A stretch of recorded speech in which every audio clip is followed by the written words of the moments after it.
Welcome to segment 2 of this Thanksgiving feast, I'll call it. Because that's part of what this weekend is all about. First, family and friends, and second, and sometimes foremost, depending on the family, football. I also got our Black Friday as well. It's planning day for that. Yes, Black Friday is a big thing, as you saw in the news last night, TV5 News. Of course, most of America doesn't get TV5 News, but there are people already camping at Best Buy. Yep. And I think to myself, how is that legal? I don't know how that's possible. It's in that cold. But that tells you, people are dedicated. Saving $10. Unbelievable. Of course, I would be one that would go out and just watch everybody get trampled. Yep, that's the main point. Just like at the blackjack table right here. I just go to see everybody bust. Like, I went to the casino once. But anyway, Thanksgiving Day. We have 3 games on the schedule. And last year, NBC started a tradition of putting the night Thanksgiving Day game, or the night game, on NBC, and I like that, even though I have NFL Network this year. But anyway, we will start out with Detroit against Green Bay. Well, like we mentioned in our first segment, I believe, that Green Bay got a tie with Minnesota. Mm-hmm. I'm quietly surprised now. I don't think there could be a tie anymore, but apparently there can be. I don't know. There was a tie last year. There was a tie last year between, too, yeah. And the Fox reporters messed this up. It was between San Francisco and St. Louis, but the game was in San Fran. That was when Alex Smith was the quarterback. I think it was a week or two before he had his concussion and Colin Kaepernick took over. But it was in San Fran. Yeah, but I believe the tie is pretty good for Green Bay because I feel like I think they could have won because Flynn, he did a great job at the end of that game. And if you guys didn't know that, he is now the starting quarterback for the team for this week against the Lions, which I think might create some trouble for Detroit because if we remember all happened 2 years ago, was it last year? 2 years ago. Yeah. He came in after Aaron Rodgers after they clinched the first seed and completely tore up Detroit. I don't know how that happened. But remember also, that game didn't really matter for Detroit as well, even though they ended up getting 6th seed, I believe. Yes, they were going fighting for a seed actually in that game. Yeah. They were fighting for the 5th seed, I think it was. Mm-hmm. But Flynn, he has got some trouble for Detroit, but I feel like this is more of a different Detroit team. The defense, as we've seen last week, still having some struggles, and the offense, especially having some struggles last week, as Matthew Stafford threw for 4 interceptions, which... Yep. Although I believe 2 of them weren't his fault. 2 of them weren't his fault, but it still counts on his stats as a problem. And if you've seen the end of the game, there's an example of one of them where Kellen Johnson easily had it at the 5-yard line and somehow just popped out into the defender's hand. I was like, I don't know. That was... I literally this is me. Yes. I dropped from work just at this point, and I was like, oh my god, this did not just happen. We just lost Tampa Bay, but Tampa Bay's a good team. I'll give you guys that 3-game winning streak. Congrats! I'll get back to you guys later in this show. Every team's playing this week for the first time in forever, it seems like. But this game is going to be a close one. I feel like even with Flynn playing, he's either 4th-string quarterback. Something like that. They're the 4th quarterback this season, I believe. But I believe Green Bay is going to have enough on the offense to do anything to Detroit, and I believe Detroit's going to win this one 27-17 and get their first Thanksgiving win in 9 years. Do you know who that team was they beat 9 years ago? Was it Green Bay? Yes, it was. Woohoo! I just thought of that right now because it has been 9 years. You know, and here's where I'm going to rant a little bit. With this 2-game losing streak and losing to Tampa Bay, and Tampa Bay is better than a 3-8 team. They really, if the Bucs were 6-3 just like the Lions, I bet you that game would have been flexed to the game of the week or Sunday night. But because the Bucs were 2-8, it stayed at 1:00. But I've been getting it on my Facebook and Twitter that people are starting to call this team the same old Lions once again. And here's what I have to say about that. This is the game that will decide the season, I think. If we lose this game, I think we might go 6-10. If we win this game, who knows? But a reason why we're the same old Lions is people are not believing.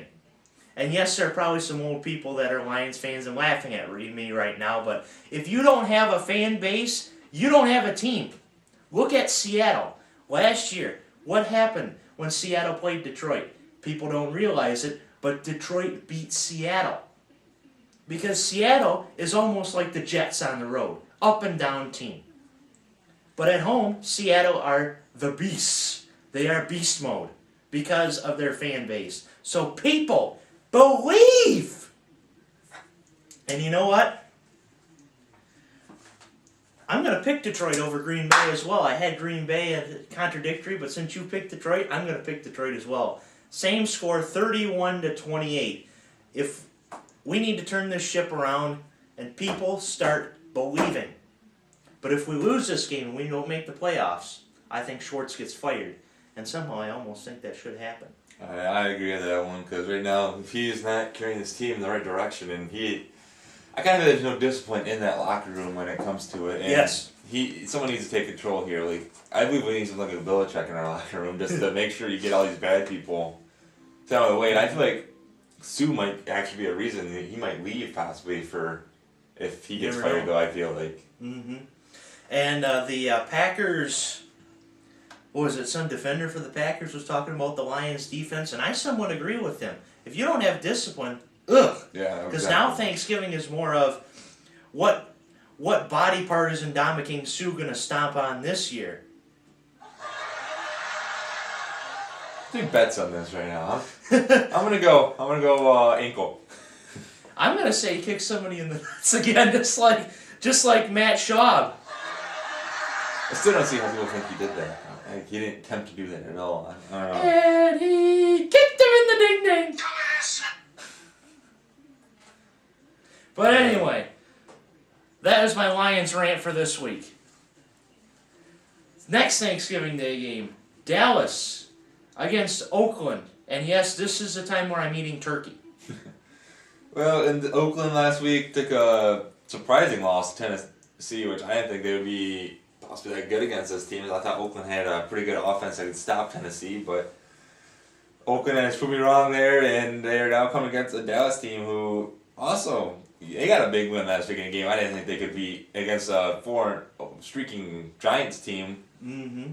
I believe that one was in New York. That was in New York. And what surprised me is Romo got a comeback win.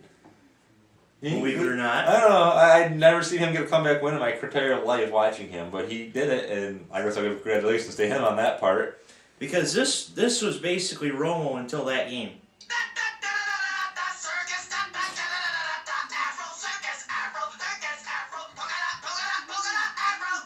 Pretty much, yes. As he just blew a bunch of games, and now I love this. How after he gets that comeback win, the world just blows up saying, "Is he possibly a Super Bowl quarterback?" I'm like, I don't know. It doesn't make any sense to me how he can get one comeback and think everything's your Super Bowl quarterback. Get 2 or 3 more of those from you, Romo, and I'll start joining the bandwagon. But until then, I cannot do that because I still think you're the same quarterback you've been. And now you're playing an Oakland team who I think isn't that great, but they can have some potential on offense at times with Terrell Pryor and the running back and wide receivers on that team. But Matt McGloin, I believe, is starting Thursday. Is he? Mm-hmm. Oh, really? Oh, wow. I think so. I did not know I'm that. not exactly sure. I'm Pryor then. He got hurt. Oh, did he? Oh, wow. I did not see that at Or all. something like I don't know what happened, but they started Matt McGloin, and I remember last week I was contemplating picking Houston, but I didn't, and Oakland ended up winning. I know Pryor got hurt. Wow, that's news to me. Well, anyways, I still think Dallas is going to win this one either way because they are on a good little thing going for them right now, and I believe they're going to win this one 21-20. You know, of course, during these games, it's like what time to eat turkey. Some people eat the turkey during the Detroit game. I eat it right in between the Detroit and the Dallas game. But that has nothing to do with what the game is about. So, but anyway, I was surprised that Oakland did lose to Tennessee, but now, believe it or not, Tennessee has the 6th slot in the AFC playoffs. And they're tied up, I believe, 6 teams for that? Yes. Yeah, there's only 2 teams. Because I believe Pittsburgh is the second team based on Pittsburgh. conference record, and Tennessee beat Pittsburgh. Yep. The first game of the season. When Pittsburgh wasn't that great. But, Dallas, a surprising win by Tony Romo. Yes, Romo wins a game. Aliens! There's a parallel universe! Somewhere in this. Somewhere. That's basically the Dallas Cowboys for you. But anyway. I think Dallas gets this win as well, 27-17. I might be trying not to sleep in the third quarter because of the tryptophan in the turkey, just like last year's game against the Redskins. But sadly, I do think Dallas wins. And the nightcap of Thanksgiving, Baltimore against the Steel Curtain, as Cole looks to be representing. Dick LeBeau's Pittsburgh Steelers. Well, Pittsburgh again of another win this week as they pretty much destroyed a Cleveland team that I thought they had a great defense, but Pittsburgh somehow picked them right apart. And right now, that team is playing at a pretty good potential. They're trying to make the playoffs here. Like we mentioned, they are, I believe, 5-6 now. They're another one of those 5-6 teams in the AFC. That's right. I believe they started 0-5, was it? 0-4. 0-4 they started, and they finally got their win. But now they got something going for them, and they're also playing a Baltimore team who is 5-6 coming to this one in Baltimore, which they just got a win over the up and down Jets. Yeah. If you haven't known that yet. And now I think this is a big game for both teams. I believe the winner of this game will be going to the playoffs.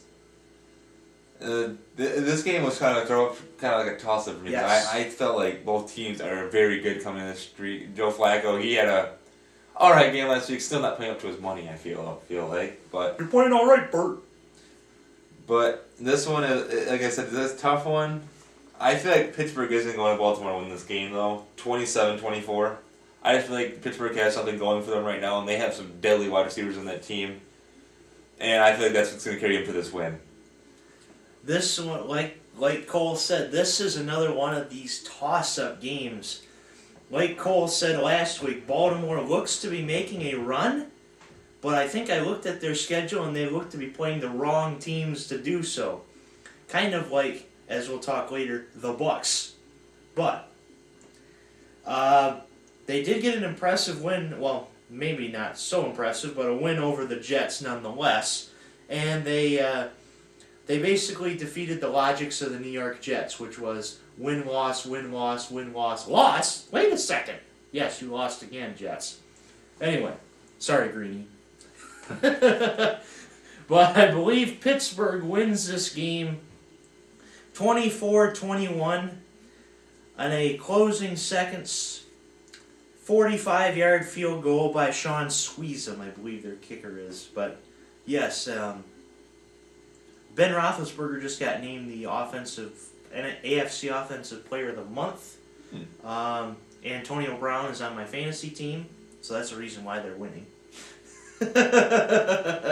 And of course, Dick LeBeau is still Dick LeBeau. So, and that wraps up Thanksgiving. Sunday afternoon, NFC North game here, Minnesota against Chicago. Well, yeah, the Chicago game last week, which, again, kind of threw up a surprise here when St. Louis, I thought St. Louis would win by a little. They completely pounded Chicago Bears last week. I told you so. I know. Every time you pick St. Louis for some reason, they decide to win. I don't know. I'm going to start picking St. Louis when you pick them now. But Chicago, I still think their offense is pretty... Alright. Let me see that one coming, actually, tell the truth. But you talking about Chicago. Alright, yeah. Chicago, though, I feel like they're a pretty good team without Jay Cutler, and everybody's saying their team would be really good if they had Jay Cutler, which actually I don't think they would be as good as they are right now if Jay Cutler. Jay Cutler is my hero, said no one. I just feel like this team is still the same thing they would be if Jay Cutler was on the team. Because McCown, who's playing a great game season right now, and they said he is the best QBR, I think, of any quarterback right now in the NFL. And then you have a Minnesota team who, like we mentioned earlier, tied the Green Bay Packers, which again surprised me a little bit because I thought Minnesota should pull away with that one. But then Flynn came in and played Superman and said to tie it up. But again, this Minnesota team, not that great a team. They are 2-8. They right now have the third pick in the draft, if I'm correct. Something like that. And I just feel like Chicago has too much power on the offense just for Minnesota to do anything. And I believe Chicago's going to take this one 28-13. Yeah, if you're a Minnesota fan, the only thing that's great to look at right now is Samantha Ponder on the sidelines, just like I've been saying it for a few weeks now. My opinion on ties in the NFL, they're interesting, but pretty soon it's going to change. Do you agree, Cole? Yeah, I believe they're going to go to some things. And the NFL overtime should be college overtime. I feel like too, yeah, that too. Which we'll also discuss in the college show that Cole will be on this week. Chicago, I believe, wins this game 28-10.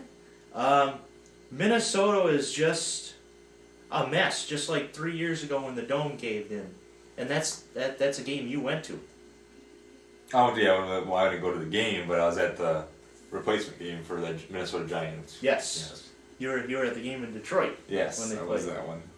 I was hoping to see Favre, but he got hurt. It made me depressed. I was so excited to see Favre play, and I never got to see him play in my life. So yeah, that's basically what Minnesota is right now. The roof just caved in, and just 5 feet of snow just went on them, and that's how they played this year. Chicago wins this game 28-10. Segment 3, or 2 if you didn't watch the Thanksgiving segment, is up next.